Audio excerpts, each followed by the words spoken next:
بسم اللہ الرحمن الرحیم۔ کرتے ارشاد فرماتے ہیں کہ جو شخص سورہ قدر کی تلاوت نماز میں نہیں کرتا، میں حیران ہوں اس کی نماز قبول کیسے ہوگی۔ اللہ اکبر۔ سورہ قدر کی اہمیت کو پہچانیے۔ ہم عام طور پر سورہ کوثر پڑھ لیتے ہیں، 3 آیتیں ہیں، اس لیے تو سورہ قدر میں کیا 300 آیتیں ہیں؟ اگر سورہ کوثر میں 3 آیتیں ہیں تو سورہ قدر میں 2 آیتیں، بعض نے اس کو 6 شمار کیا، بعض نے 5 شمار کیا ہے، تو سورہ قدر سورہ کوثر سے اتنی بڑی نہیں ہے۔ تو اگر واقعاً اس کی اہمیت کو سمجھیے تو اگر وضو کرتے ہوئے سورہ قدر کی تلاوت کی جائے، وضو کرتے ہوئے سورہ قدر کی تلاوت کی جائے تو معصوم فرماتے ہیں کہ انسان وضو مکمل کرے سورہ قدر پڑھتے ہوئے تو خرج من ذنوبہ کیوم ولدتہ امہ، تو گناہوں سے ایسے باہر آ جاتا ہے جیسے آج ہی اسے اس کی ماں نے پیدا کیا ہو۔ اللہ اکبر۔ اتنا کمال اس سورہ میں ہے کہ پہچانیے کہ وضو بھی کر رہے ہیں اور سورہ قدر کی تلاوت بھی کر رہے ہیں۔ سورہ قدر کی برکتوں میں سے اگر دعا قبول نہ ہوتی ہو تو سورہ قدر پڑھ کے دعا مانگیے۔ اگر رات کو شیطانوں سے ڈر لگتا ہو تو پھر سونے سے پہلے 11 مرتبہ سورہ قدر پڑھ لیجئے۔ سورہ قدر آپ 11 مرتبہ پڑھیں گے تو جس حد تک زمین و آسمان کے طول و عرض ہیں اس کے درمیان نور بڑھنا شروع ہوگا، یہاں تک کہ عرش خدا تک جا پہنچے گا، اور ہر ایک درجہ آسمان میں 1000 فرشتے ایسے خدا قرار دے گا کہ ہر فرشتے کی 1000 زبانیں ہوں گی اور ہر زبان پر 1000 لغات ہوں گی۔ 1000 فرشتے، ہر فرشتے کی 1000 زبانیں اور ہر زبان پر 1000 لغتیں، وہ ساری لغتوں سے، زبانوں سے فرشتے مل کر استغفار کریں گے سونے والے کے لیے کہ سورہ قدر پڑھ کے سو رہا ہے۔ یہ نور پھیلتا چلا جائے گا یہاں تک کہ زوال لیل ہو جائے، نصف شب ہو جائے، اور اس کے بعد وہ نور محفوظ کر دیا جائے گا قیامت میں اس مومن کی پہچان کے۔ صلوات پڑھیں محمد والے محمد۔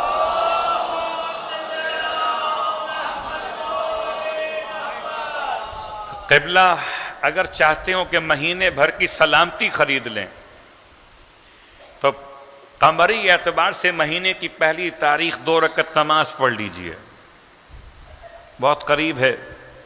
جمادی ثانیہ کی پہلی تاریخ 2 رکعت نماز پڑھ لیجئے۔ کیا کرنا ہے کہ رکعت اول میں الحمد کے بعد 30 مرتبہ سورہ اخلاص پڑھنا ہے، رکعت دوم میں الحمد کے بعد 30 مرتبہ سورہ انا انزلنا پڑھنا ہے۔ نماز پڑھ کے صدقہ دے دیجئے، پورے مہینے کی سلامتی آپ کے ہاتھ میں ہے۔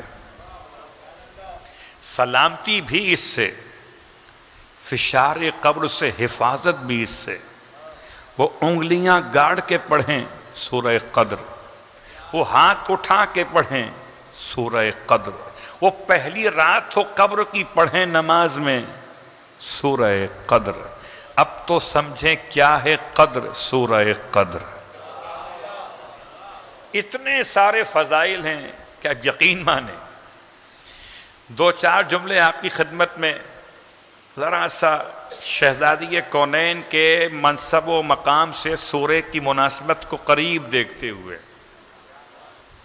فرماتے معصوم لِكُلِّ شَيْءٍ ثَمَرَةٌ، ہر چیز کا ایک ثمرہ ہے، ثمرہ پھل۔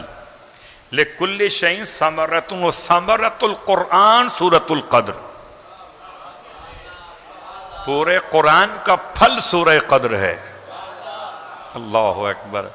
اب جس سے پھل نہ ملا تو اس کا قرآن کہاں رہ جائے گا؟ اللہ اکبر۔ تو قرآن سب پڑھیں، پھل ان کو ملے جو فاطمہ کو پہچانیں گے۔ لِكُلِّ شَيْءٍ زینتن، ہر شے کی ایک زینت ہے۔ وَزِينَةُ الْقُرْآنِ سورۃ القدر، اور قرآن کی زینت ہے سورہ قدر۔ بالکل سمجھیے جیسے زینوا مجالسکم بذکر علی ابن ابی طالب، اپنی مجالس کو زینت دو ذکر علی ابن ابی طالب سے۔ اللہ اکبر۔ تو ہماری مجالس زینت پائیں ذکر علی سے، قرآن زینت پائے سورہ قدر سے۔ اللہم صلی علی